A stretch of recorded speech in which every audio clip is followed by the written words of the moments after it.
오늘 시편은 아주 대표적인 참회 시이고요.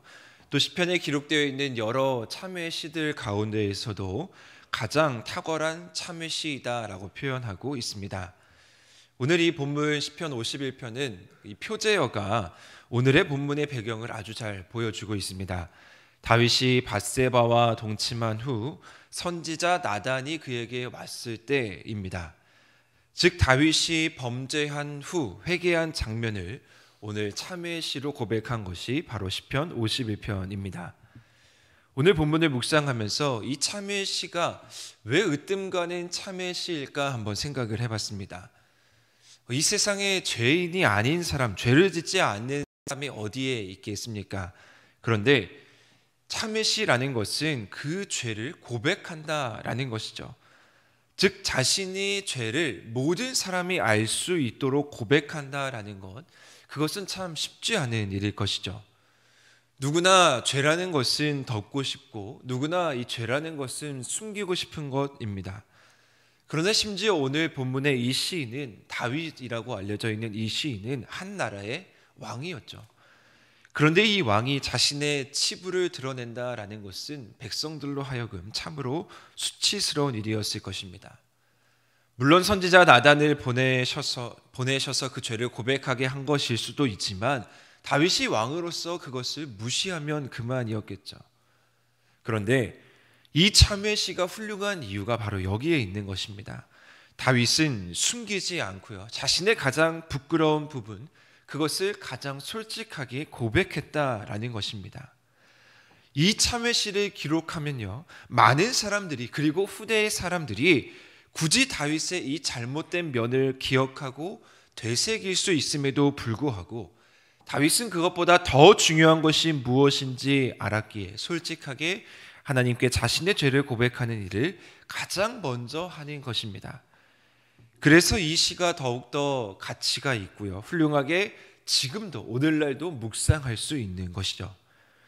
다윗이 이 참회의 고백을 묵상하며 우리 안에 여전히 죄인된 모습은 없는지, 또한 주님 앞에 우리가 아무것도 숨길 수 없고 모든 것이 다 드러나는 죄인임을 다시 한번 고백하면서 우리가 죄 가운데 어떠한 마음으로 나아가야 하는지를 깊이 본문을 통해서 묵상할 수 있는 것입니다. 먼저 다윗은 하나님이 어떠한 분이신지를 정확하게 이해하고 하나님께 간구합니다. 1절 2절 말씀에 보시면요, 하나님의 인자하심과 긍휼의 하나님, 자비로우신 하나님을 구하고 있습니다. 하나님의 그 속성에 따라서 하나님이 긍휼히 여겨주시기를 바라고 있습니다. 어떠한 의미냐면요, 아무런 조건 없이 아무런 은혜로, 그 값없는 은혜로 우리에게 무제한적으로 베푸시는 그 긍휼을 바란다라는 것입니다. 지금 감당할 수 없는 그 죄를 지었는데 그 죄를 해결해 줄 수 있는 분은 오직 하나님밖에 없다라는 것입니다. 그렇게 다윗은 긍휼하시고 자비로우신 하나님께서 나의 죄를 깨끗하게 씻어 주시기를 바라고 있습니다. 왜 다윗이 이렇게 고백할 수밖에 없냐면요, 3절 말씀 보면 나의 죄가 항상 나의 앞에 있기 때문입니다. 나의 죄가 항상 나를 대적한다라는 것이죠. 깊은 죄의식 가운데 빠져있는 다윗의 모습입니다. 사랑하는 성도 여러분, 이 죄라는 것은 항상 우리를 대적하는 자로 서 있습니다. 죄는 항상 우리 가운데, 우리 앞에 있다라는 것이 문제입니다. 항상 우리를 넘어뜨리려 하고, 항상 우리를 유혹하고, 항상 우리를 공격하려고 하는 것이 바로 죄입니다. 그런데 그때 우리가 깊은 죄의식에 빠져서 우리가 침체되고 우리가 방황하는 것이 아니라 솔직하게 그 죄를 고백할 수 있는 것, 그것이 바로 오늘 다윗의 모습을 통해서 살필 수 있는 모습이라는 것이죠. 다윗은요, 자신이 죄인임을 의식적으로 계속해서 반복하고 있습니다. 그래서 그 죄가 다른 어떤 이에 의해서 의도적으로 일어난 것이 아니라 아주 강하게 그 죄가 내 것입니다 라는 것을 반복하고 있습니다. 그래서 나의 죄, 내 죄과 내 죄, 라는 이러한 표현들을 반복해서 오늘 본문에서 사용하고 있는 것이죠. 우리는 여기서 진정한 회개의 모습을 발견할 수가 있습니다. 진정한 회개는 무엇이냐면 바로 자신이 범한 죄를 분명하게 아는 데에서부터 출발한다라는 것입니다. 은밀하게 내면 속에서 감추어진 자신의 그 마음을 솔직하게 하나님께 드러내 보이는 것, 그것이 바로 회개의 출발입니다. 사실 우리가 살아가면서 하나님 앞에서 숨길 수 있는 것은 아무것도 없죠. 우리가 사람은 속일 수 있고 때로는 법을 무력화시킬 수는 있을지라도 하나님 앞에서 숨길 수 있는 것은 아무것도 없습니다. 반드시 하나님 앞에서는 모든 것이 다 드러나게 되어 있습니다.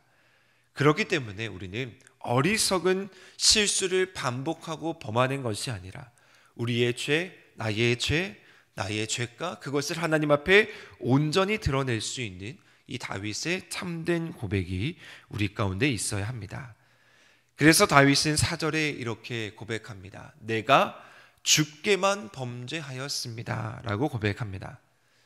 저는 이 말씀을 묵상하면서 좀 이해가 되지 않는 부분이 하나 있었습니다. 다윗이 사실 주님께만 범죄한 것은 아니지 않을까?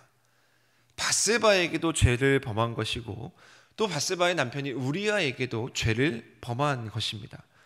그런데 왜 다윗은 오늘 본문에서 내가 주님께만 범죄했다라고 고백하고 있을까? 좀 고민을 해보고 여러 자료를 찾아보니 이 표현은 히브리적인 관용적인 표현이라고 합니다. 즉 내가 주께만 범죄하였습니다라는 이 의미에는 모든 범죄는 하나님과의 관계를 깨뜨리는 것에서부터 시작된다라는 그들의 이해가, 그들의 죄에 대한 이해가 여기 담겨 있는 것입니다. 그래서 죄를 통해 하나님과의 관계의 단절을 더욱더 강조하기 위해서 내가 주께만 범죄하였습니다라는 표현을 사용하게 되는 것입니다. 당연히 죄는 상대방에게 짓는 죄, 그것도 물론 당연히 잘못된 것으로 포함되어 있고요. 그것보다 더 무서운 근본적인 문제는 바로 하나님과의 단절이 그 죄의 속성 가운데 담겨 있다라는 것입니다. 다윗은 그 사실을 잘 알고 있었기 때문에 내가 주께만 범죄하였습니다. 즉 하나님과의 무너진 관계를 다시 속히 회복하고 싶습니다라고 고백하면서 의로우시고 긍휼을 베푸시는 하나님을 바라고 있는 것입니다. 그러면서 계속 강조하고 있는 것, 다시 한번 자신이 죄악됐습니다라는 것을 강조합니다. 죄악 중에서 내가 출생하였고 태초부터 내가 죄인이었으니 하나님의 지혜로 진실함을 가르쳐 주시기를 바랍니다. 그 죄악이 깨끗이 되기를 여러 표현으로 다윗은 간구하고 있습니다. 우슬초로 나를 정결케 하시고 눈보다 희어지게 하시고 주의 얼굴을 내 죄에서 돌이켜 달라고, 내 죄를 보지 않아 주십시오라는 고백으로 다윗은 계속해서 자신의 죄를 하나님께 내어놓고 있습니다. 그리고 10절 말씀에 보면요, 이제 다윗은 자신의 죄를 낱낱이 다 고백한 후 하나님의 새로운 창조, 새 창조를 구하고 있습니다. 내 속에 정한 마음을 창조하여 주시고 정직한 영을 주님 새롭게 하여 주시옵소서. 이 창조라는 것은요, 하나님의 고유한 속성입니다. 즉 마음을 새롭게 하고 마음을 새롭게 창조하여 주실 수 있는 분은 오직 하나님밖에 없다라는 것이죠. 지금 죄의식 가운데 빠져있고 썩어 문드러진 마음, 무너져버린 그 마음 다시 회복해 주시고 다시 창조할 수 있는 분은 구원의 은총을 베풀어 주시는 하나님밖에 없다라는 것입니다. 그래서 시인은요, 하나님이 자신을 떠나지 않기를, 하나님께서 자신에게 구원을 계속해서 베풀어 주시기를 간구합니다. 주의 성령을 내게서 거두지 마시고 주의 구원의 즐거움을 내게 회복시켜 주시옵소서. 죄로 인해 찾아오는 가장 큰 두려움을 이 다윗은 누구보다 잘 알고 있었습니다. 주의 성령이 내게 떠나는 것, 주의 즐거움이 나에게서 상실되는 것, 그것보다 우리에게 있어서 가장 큰 두려움은 없을 것입니다. 우리가 날마다 주의 성령을 구해야 하고 우리가 주의 구원의 기쁨을, 주의 구원의 즐거움을 노래해야 하는 이유가 바로 여기에 있습니다. 예수 그리스도의 십자가의 은혜로 구원받은 우리가 절대로 우리 삶 속에서 끊이지 않아야 되는 것이 무엇이겠습니까? 바로 주의 구원의 즐거움입니다. 그 즐거움이 사라지게 되면요, 우리는 찬양할 수 없고 예배할 수가 없는 것이죠. 죄가 우리 가운데 찾아오면 가장 먼저 그 즐거움이 사라지게 된다라는 것입니다. 죄가 우리 가운데 찾아오면 하나님의 구원의 즐거움이 사라지고 다른 즐거움들이 계속해서 우리를 공격한다라는 것이죠. 그러면 그때부터 철저하게 하나님과의 단절이 이루어지고요, 하나님과의 관계가 깨어지게 됩니다.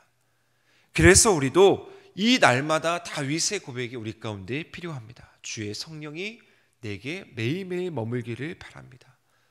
주의 구원의 즐거움이 오늘도 우리 가운데 회복되기를 소망합니다. 그리고 다윗은요, 마지막으로 참된 제사, 참된 예배를 드리기로 작정하며 오늘 이 다윗의 시편의 마무리를 하게 됩니다. 하나님께서는 올바른 제사를 원하신다라는 것이죠. 그래서 번제를 기뻐하시지 않는다. 이것은 어떤 의미냐면요, 17절 말씀에 보시면 하나님이 구하시는 마음의 제사를 오늘 원하신다라는 말씀입니다. 번제, 희생제사, 동물제사, 외적으로 보여지는 그 제사가 충분한 것이 아니라 마음의 제사를 이제 다윗은 드려야 했던 것입니다. 마음의 제사를 오늘 다윗은 어떻게 표현하고 있냐면요, 상하고 통회하는 마음이라고 표현하고 있습니다. 상하고 통회하는 마음으로 하나님께 회개하고 엎드리며 진정으로 나아갈 때에 하나님께서 진정한 제사를, 진정한 예배를 받아주신다라는 것입니다. 이전과는 완전하게 다른 삶, 무너지고 산산조각된 그 마음으로 하나님께 나아갈 때 받아주시는 그 예배의 마음, 그것이 오늘 다윗이 회복해야 하는 마음이라는 것이죠. 사랑하는 성도 여러분, 우리도 십자가의 은혜로 값없는 은혜를 오늘도 누리고 있습니다. 그러나 우리도 여전히 죄로 인해서 넘어지고 쓰러질 때가 분명하게 있습니다. 따라서 오늘 이 다윗의 진실된 마음의 고백이 나의 고백이 되기를 소망합니다. 우리가 은밀하게, 우리가 숨기고, 우리가 범죄하고 돌이켜 하나님께 멀어지는 것이 아니라 솔직하게 그것이 나의 죄임을 고백하며 하나님께만 우리에게 나아가 하나님이 우리를 새롭게 창조하여 주시고 하나님이 우리를 온전히 변화시켜 주시는 그런 경험을 오늘도 우리 삶 가운데에서 우리가 하며 진정으로 통회하는 마음으로 하나님께 예배하며 나아갈 수 있는 귀한 한 날 되시기를 주님의 이름으로 간절히 축원드립니다.